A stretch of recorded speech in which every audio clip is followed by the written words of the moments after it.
যেই না একটু জ্বর তা নিয়ে কত বাহানা, আর বাহানা করতে করতে আজকে আমার পুরো দিনটাই শেষ করে ফেলেছি। হ্যালো এভরিওয়ান, ওয়েলকাম টু মারুবি স্টাডি পয়েন্ট। বর্তমানে আমি আইএলটিএস এর প্রিপারেশন নিচ্ছি। আজকে আমার পুরো দিনটা শুয়ে থেকেই নষ্ট করেছি, শুধু কম্পিউটার ক্লাস অ্যাটেন্ড করেছিলাম, তাছাড়া টু ডু লিস্ট ওভাবে কমপ্লিট করতে পারিনি।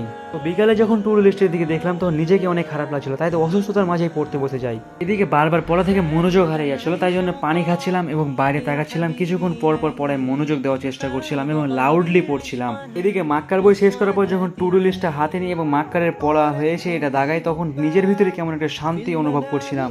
এখন আমার মুখের পাশাপাশি হাতের জড়তা কাটাও একটা ফরজ বিষয় হয়ে দাঁড়িয়েছে, তাই তো কিছুক্ষণ ফ্রি হ্যান্ড রাইটিং প্র্যাকটিস করে বাইরে তাকিয়ে দেখে অনেক রাত হয়ে গেছে। এটাই ছিল আজকে আমার আইএলটিএস প্রিপারেশন জার্নি। যদি তুমিও নিজের সাথে লড়াই করতে চাও তো চলো আমরা দুজন একসাথে লড়াই করি।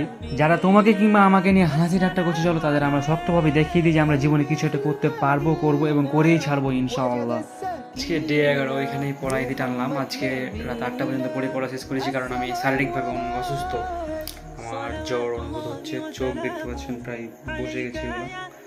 তো যাই হোক, এখন মেডিসিন খেয়ে ঘুমিয়ে যাবো তাড়াতাড়ি।